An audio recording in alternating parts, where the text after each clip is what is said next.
Hello everyone and welcome to our exclusive match programme ahead of the 236th Merseyside derby, the 115th to be played here at Goodison Park. Unprecedented times, of course. This is the very first and we really hope, the very last to be played behind closed doors. First off, I hope each and every one of you is safe and well in these strange times. What have we got coming up for you in the next half hour or so? A little bit of everything, bit of chat, bit of conversation. We're going to catch up with a few old friends. We've also got some music and a quiz. First off, let's hear from the manager. Now, Carlo Ancelotti has been involved in derbies in Turin, Milan, Rome, Madrid. He's no stranger. Here's his take on the Merseyside derby.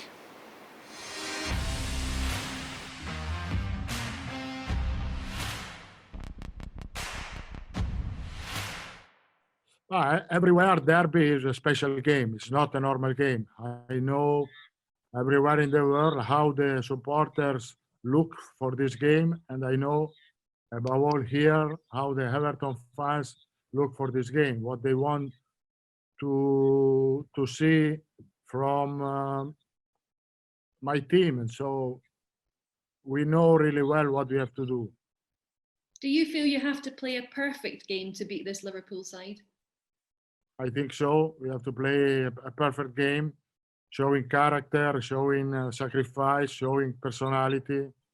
And yes, for sure, to beat Liverpool, you have to do more than 100%.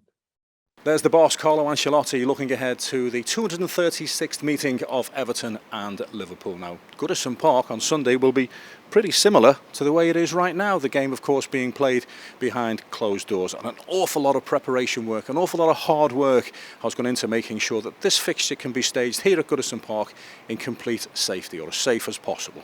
This is our Risk and Governance Director, Paul McNicholas, to tell us a little bit more.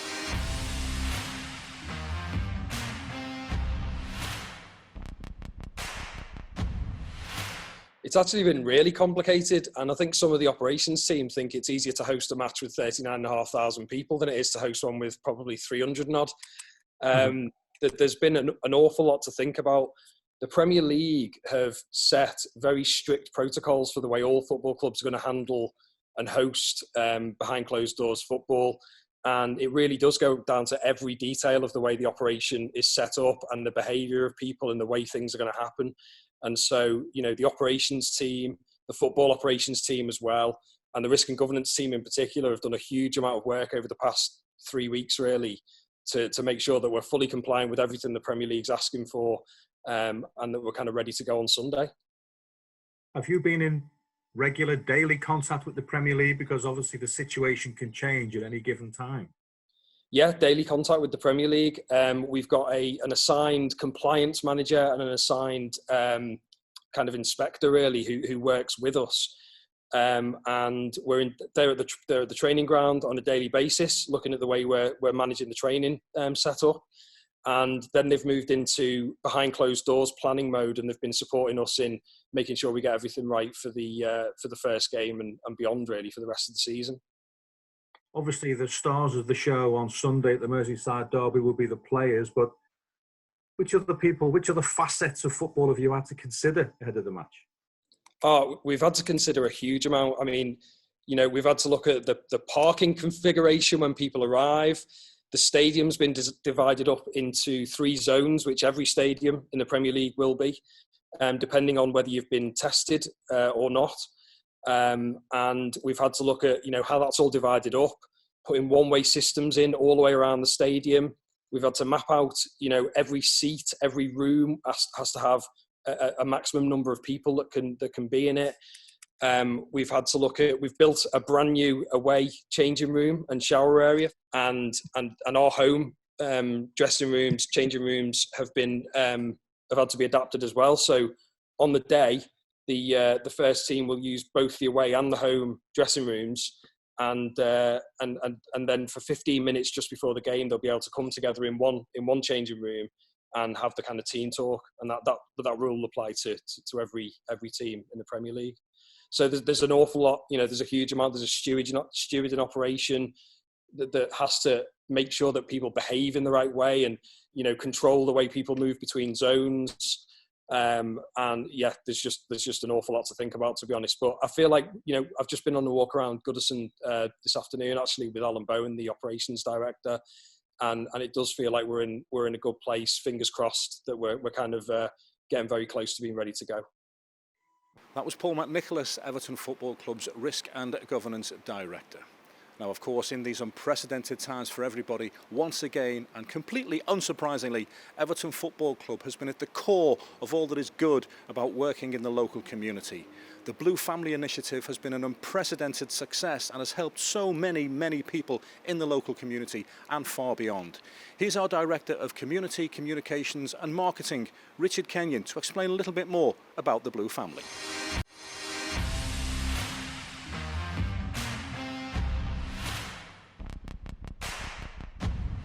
The idea came about very quickly, really, pretty much as soon as we put our sites into lockdown on March the 13th. And really straight away we started thinking about what we could do to step up to support people in our community. And they were people that, you know, we already knew, perhaps who were involved with our programmes at Everton in the community, but also fans and other Evertonians living locally who we thought might need some support in this time. So very quickly, we put a plan together and launched it within a few days of going into lockdown. So we were very quick off the blocks because we knew very, very quickly that people would need support. And we clearly didn't know how long this would go on for or what form it would take, but we knew there was going to be a period where people wouldn't have access to the things that they would usually do. So we got it up and running very quickly, and it's been really, really pleasing how we've been able to continue engagement with fans and continue to provide some of the services through Everton in the community to our participants. Richard, what's the feedback been like from the local community and beyond, the many, literally many thousands of people that we've helped along the way? The feedback's been tremendous, Darren. I mean, people have found themselves in some very difficult positions through this time, and I think a lot of what supporters will have seen will have been things that we've done in terms of online content. So they'll have seen things like the players getting involved, reading bedtime stories or doing language classes and things like that, fitness classes, which have all been fantastic and, you know, good, light-hearted content that has played an important role. But I think it's important to say that people have been facing profound challenges in our community. People haven't been able to afford to eat. People haven't been able to afford to put their heating on. Some people, you know, haven't had beds to sleep on, and Everton, the community, has been able to step in and support people like that, in their thousands. And that's down to what the club's done, what the supporters have pledged, and now obviously what the owner and chairman have pledged. And we're talking about thousands and thousands of families that we've helped. As I say, it is as serious as being able to put food on people's tables. So, you know, the feedback that we've had from Evertonians and the wider football community has been great from Everton Football Club, but the feedback that we've had from families has been, you know, hugely grateful and often a lifeline to them. So it's been, you know, it's been a very valuable campaign that we've been able to run. And as I say, we've only really been able to do it to the extent that we have because everybody's been involved, and I can't thank the people who've been involved. My colleagues at Everton and Everton in the community, the owner, the chairman, the chief executive at Everton, but, you know, the supporters in their thousands. I honestly can't thank them enough for what they've done to help us. That was Richard Kenyon, our Director of Marketing, Communications and Community. And now for something a little bit different, something rather different in fact. It's our first piece of music on our exclusive match programme. This is a band that's fronted by a good Evertonian. This is the DMAs.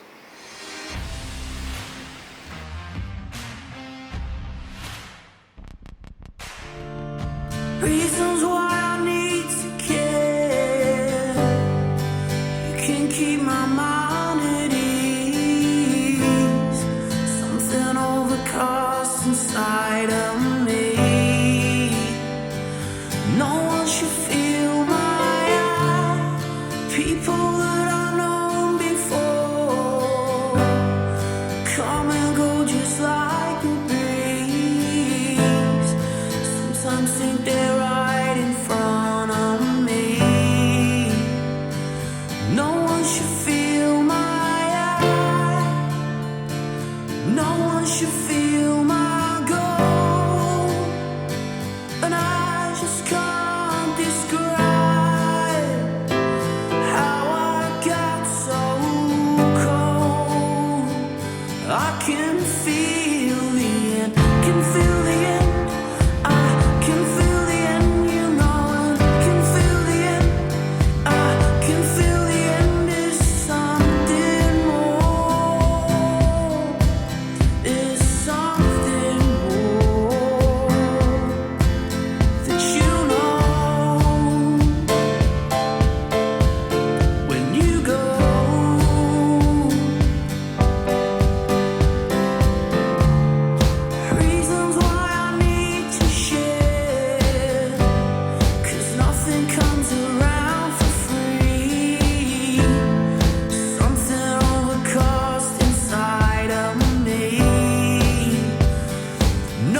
can feel the air, there's something more. Is something more that you know when you go. That you know when you go. I can feel the air, I can feel the air, you know, and I can feel the air, I can feel the air, there's something more, there's something more that you will know,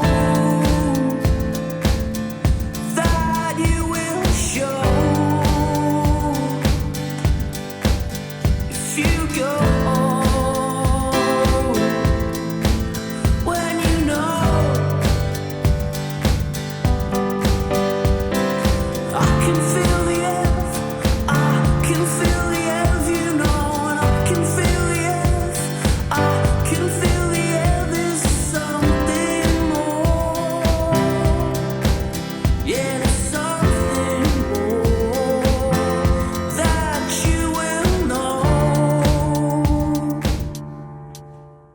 Okay, let's have a little bit of fun now and test your knowledge of Merseyside derbies gone by. Keep watching your screen because very shortly 6 action shots from previous meetings between Everton and Liverpool will flash up.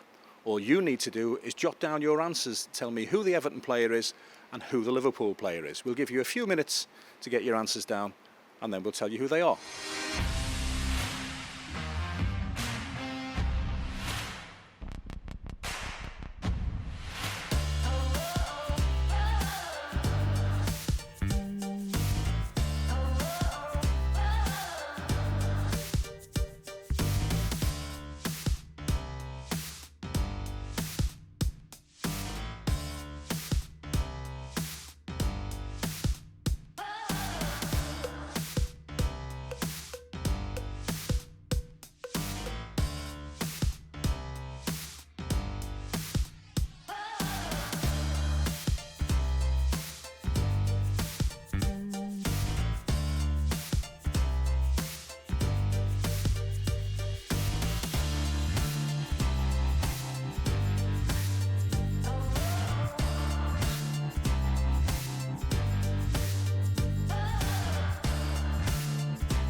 There you go, and very well done indeed to each and every one of you that got 6 out of 6. Some of them were a bit challenging, weren't they? We went back a few years with 1 or 2 of those photographs.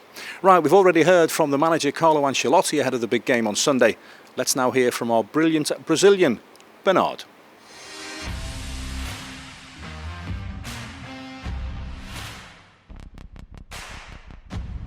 Feliz, é o que eu mais amo fazer nessa vida, né? É poder treinar, é poder jogar futebol, aonde eu me sinto muito confortável, me sinto muito feliz fazendo e poder voltar aos treinos, poder ter essa rotina de fazer os treinos todos os dias, ter a oportunidade de poder voltar ao futebol assim dentro dos seus limites ali, as coisas mudaram, várias pessoas perderam seus entes queridos, foram os pais, filhos, irmãos, e é uma situação complicada, mas eu acho que pode ser uma forma no qual possa distrair as pessoas também e em casa, e sem dúvida nenhuma para nós é a nossa profissão, a gente entra para vencer todos os jogos, mas também, querendo ou não deixa de ser algo que a gente ama, então ama fazer, então a gente se diverte também nesse processo de poder voltar em campo e fazer o que a gente gosta. We know now that the first game back, the Merseyside derby, is going to be at Goodison Park. The game last season was very highly charged, tremendous atmosphere. We had the siren before the game for the first time. None of that will be there, but are you pleased it's going to be at Goodison nonetheless? Eu estaria completamente feliz se pudéssemos ter a nossa torcida, né? Todos os jogos temos uma atmosfera muito boa, muito gostosa no Goodison Park. Mas quando se trata de derby, realmente foi um jogo especial aquele dia.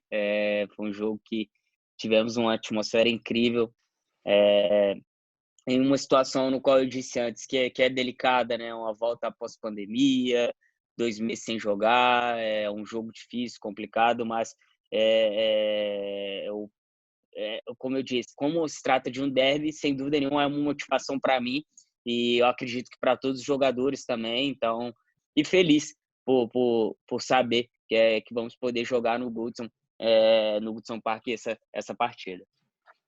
Now, when you think of the great names from both sides who have illuminated Merseyside derbies in the past, the name of Sander Westerveld might not readily spring to mind. But Sander has certainly played the role of pantomime villain against Everton over the years. It was him, of course, who was sent off at Anfield for a game of push and shove with Francis Jeffers.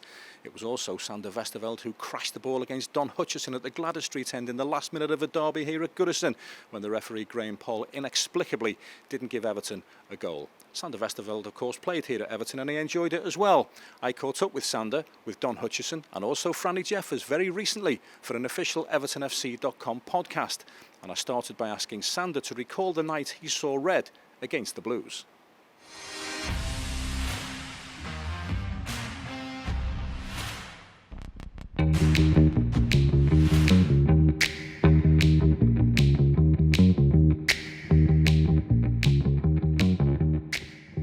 I don't think it was anything, to be honest. And everybody, I think they called it a handbag fight, if I was right. It was just I think I called you a German in the first half when you were diving, I think, in the box. So no, it was just we ran up to each other, and I thought it was my first derby, and we were in England. I thought there's a little bit of aggression is possible, and afterwards, I've told people a lot of times if I knew I would have get a red card, I'd probably try to a little bit harder, but. My recollection, I was just defending myself, but it was just everything. Like Don says, it was emotions. We were losing 1-0, my first derby, and I knew how important games like this are. I played a couple of derbies in Holland, and I know that those are the most important games. And if you're losing a game like this, and then it was just everything came together in that moment, and it was very unfortunately, and afterwards, I felt guilty to the boys as well, and I apologised. Yeah, it was just something monotonous. As I say, emotions are high, aren't they, in the derby game? So it was something monotonous. I think I actually seen him a couple of weeks later in the Blue Bar or somewhere like that, and always forgotten, mate. Franny, so were you aware that Steven Gerrard had been sent off as well a little bit later on in that game? Well, luckily enough for me, Daz, I don't know whether you remember the game. When we got sent off, me and the big fella, I remember that obviously the referee was still using his head, so he's thinking, I can't give him a red and him a red and let them walk off the pitch together. So he actually said to me, listen, you're going first.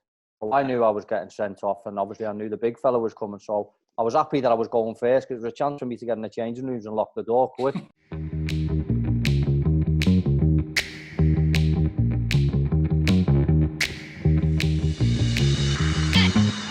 You can still listen to the full podcast, by the way, with Messrs Westerveld, Hutchison and Jeffers. You can access it via the official Everton website, evertonfc.com. And Sander Westerveld, I can assure you, really did enjoy himself during his time here at Everton under David Moyes in 2006. Our final conversation in our exclusive match programme preview ahead of the Merseyside derby is with a genuine Merseyside derby hero, at least to the blue half of Merseyside anyway. Lee Carsley earned that status back in 2004 when he scored the only goal of the game here against Liverpool at Goodison Park. I caught up with Lee Carsley recently and I asked him what it would be like for the players to play in a Merseyside derby in an empty stadium.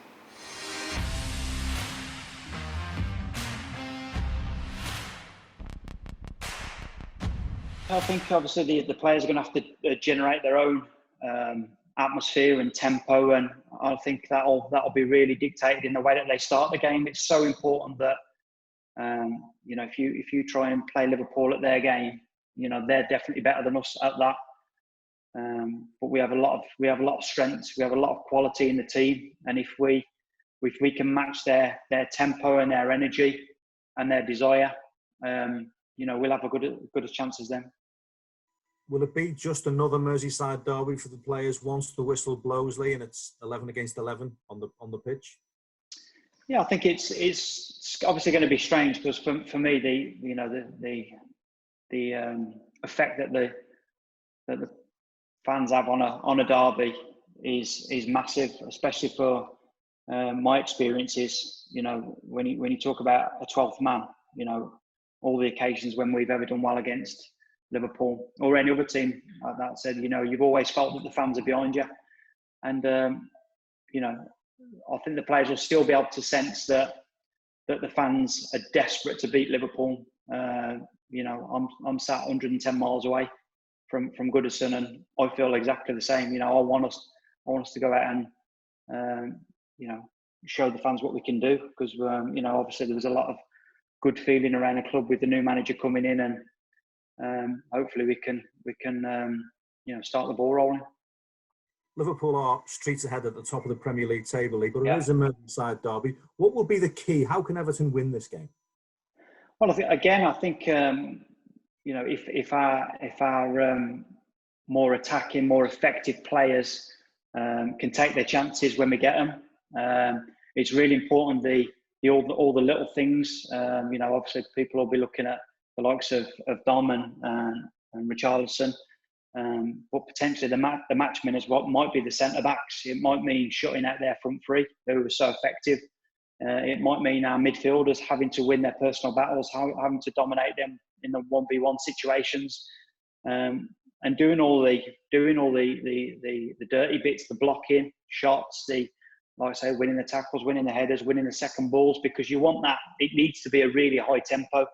If it's played low key, they have got from 1 to 11. They will have better players than us, but we've got, what we have to make up with for that is the desire, is our energy, is the way that we approach the game, because it's an unprecedented situation that every team, Premier League, Championship, or anywhere else, is in a unique situation.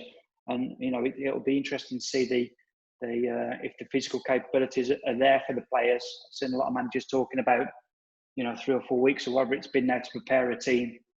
It probably isn't enough, but ultimately the players have had 10 weeks on their own. So it's what have they done in between? How have they kept themselves motivated and fit? And like I say, there potentially could be some competitive advantages for Everton in that situation. You just mentioned Dominic Calvert-Lewin there, Lee. The break in Premier League football came at a bad time for everybody, but particularly for Dominic, because he was in the form of his life, wasn't he? Definitely, yeah. But I think it's like I say, it's a unique situation. Potentially, Dom's had 10 weeks, 11 weeks now to work on his game, whether it be for an hour a day in a field or in his back garden, or and I'm sure me and my lad in a minute, we're going for a kick around over the park. We've got a ball and a net, and we'll. Because if you love playing football, you love playing football. And like I said, there have been a lot of advantages, whether it be working on your speed, working on your stamina, working on your power, working on your touch. There's potentially some of these players, especially the ones potentially as well that were out of form, that can come back in form, because it's almost like a fresh start. So, and it's a unique situation. It's like a lot of managers have spoke about it being almost like a tournament. So, making sure that you're ready and fit for all the games. But getting back to Dom's in great form, and I don't see why he shouldn't take off where he left off, because he's got that pace, he's got that power, he's got all of the attributes that can frighten and cause Liverpool problems. Okay, we've got just enough time now to show you a little bit of match action. Now, when the Merseyside derby kicks off here at Goodison Park on Sunday, it'll be 105 days since Everton last played a competitive first-team fixture. But there was a kickabout here at Goodison last weekend, and this is the pick of the action.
And that is just about it. These are strange, unprecedented times indeed, and the 236th Merseyside derby will be absolutely nothing like the 235 that have gone before.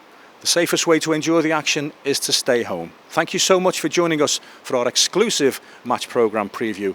Keep safe, keep looking after each other, keep following the Blues, and thanks for watching.